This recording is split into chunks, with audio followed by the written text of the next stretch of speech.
Recently, ibogaine has been in the news as a potential new treatment for opiate addiction.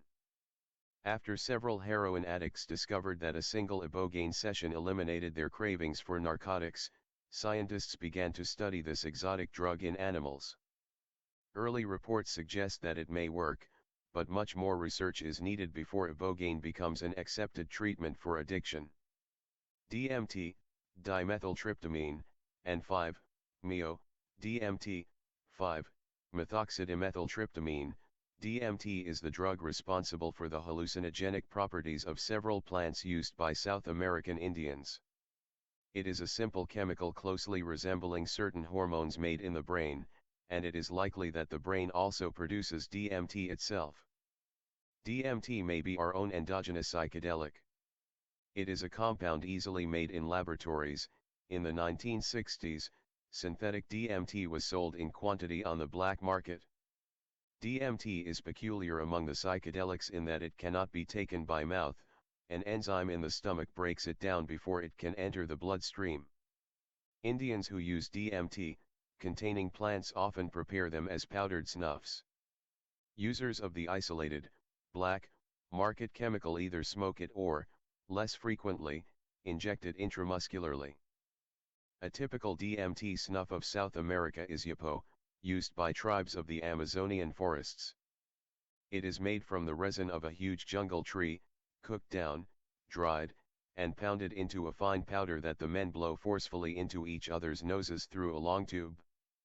Taken in this way, yapo causes a very intense intoxication within seconds but lasts only 30 minutes or less.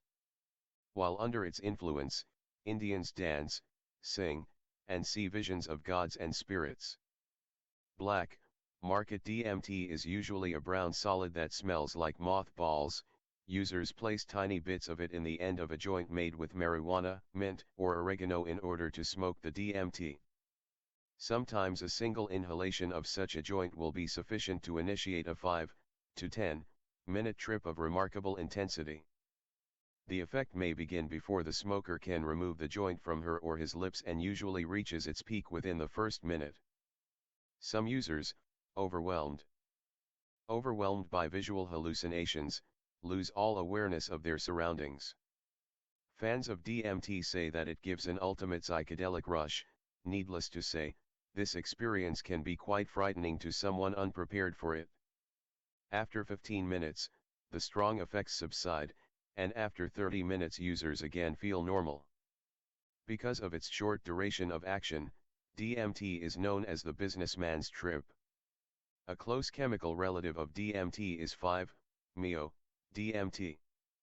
It gives an equally powerful rush when smoked, but instead of visual hallucinations, the smoker experiences complete dissolution of reality. Some users describe this trip as a rocket ship into the void. DMT and 5-MeO, DMT usually occur together in the plant sources of South American snuffs, but although synthetic 5-MeO, DMT has been readily available in North America, it has far fewer fans than its chemical cousin. The reason is that 5-MeO, DMT is often more frightening than delightful. Nonetheless, a new natural source of this drug was discovered in the mid-1980s and has piqued the interest of many psychedelic explorers. The Sonoran desert toad, a huge toad found in southern Arizona, produces large amounts of 5-MeO, DMT in its venom glands. These can be milked without harming the toad, and the venom can be dried and smoked. Users say the experience is gentler than smoking the synthetic drug. Articles in tabloid newspapers have sensationalized this story, reporting inaccurately that people are licking toads to get high. Licking toads is dangerous. Only the Sonoran desert toad's venom is psychoactive, other species are purely toxic, but it can cause serious poisoning if it gets in the eyes or mouth. Apparently, smoking destroys most of the toxic constituents while sparing the 5-MeO, DMT.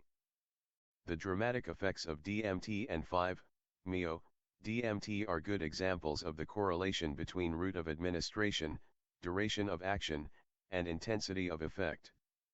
Short-acting drugs, introduced directly into the bloodstream by smoking or injection, tend to give rushes. Some people are especially fascinated by drug rushes, and, as we noted in the section on narcotics, pages 94 to 107, the pursuit of a rush can be the basis of addictive use.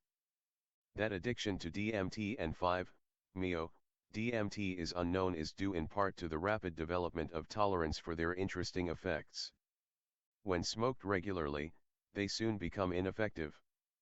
Another reason is the high impact of these experiences. They cannot easily be integrated into daily life in the way that highs of alcohol, marijuana, and cocaine can be. All of the psychedelics share these characteristics.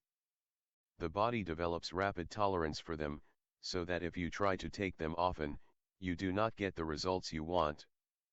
Even people who really like these drugs don't take them every day, and most users save them for special occasions. Ayahuasca, YAG, copy. Ayahuasca is a strong psychedelic drink made from a woody vine of the Amazon forests. Indians pound lengths of the vine with stones, then cook them in water for several hours, sometimes adding other plants to heighten the effect. They use the drink in all-night vision, seeking rituals with shamans or in large tribal ceremonies, such as coming-of-age rites for adolescent boys. The plant owes most of its activity to harmine, a drug rarely seen on the black market.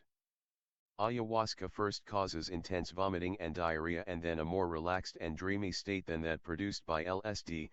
It lasts from 6 to 10 hours.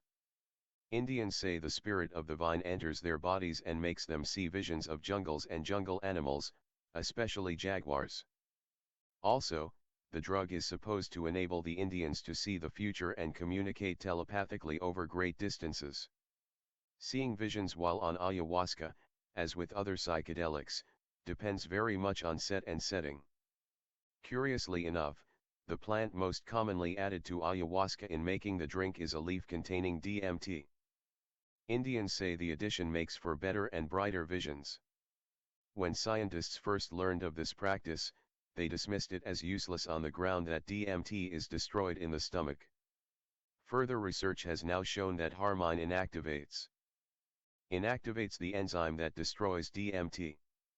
Combined with ayahuasca, therefore, DMT becomes orally active, and in this form it is a longer, acting, less intense drug that doesn't produce a rush. How did Indians discover this remarkable combination of plants? Anthropologists and botanists say that the Indians did so by trial and error. Given the number of plants in the Amazonian jungles, that would mean a great deal of trial and error. The Indians themselves say they were inspired by visions that the spirit of ayahuasca showed them the other leaves and the method of cooking the two together. In recent years, religious groups using ayahuasca as a sacrament have proliferated in Brazil. Two of them, Santo Daime and the União do Vegetal, or UDV, have attracted thousands of converts and remarkably little interference from Brazilian authorities. In both organizations, participants consume ayahuasca in groups, sing, dance, and commune with nature and the spirit world. Medical studies of members have found them to be physically and emotionally healthy. The UDV and Santa Daime both report miraculous healings among participants. Missionaries from these organizations have brought the ceremonies and the psychedelic beverage to North America. At the same time, shamans, some imported from Peru and Colombia, others homegrown, have been conducting ayahuasca ceremonies for curious Americans, making this once unobtainable psychedelic plant quite easy to access. It has become extremely popular among intellectuals and seekers.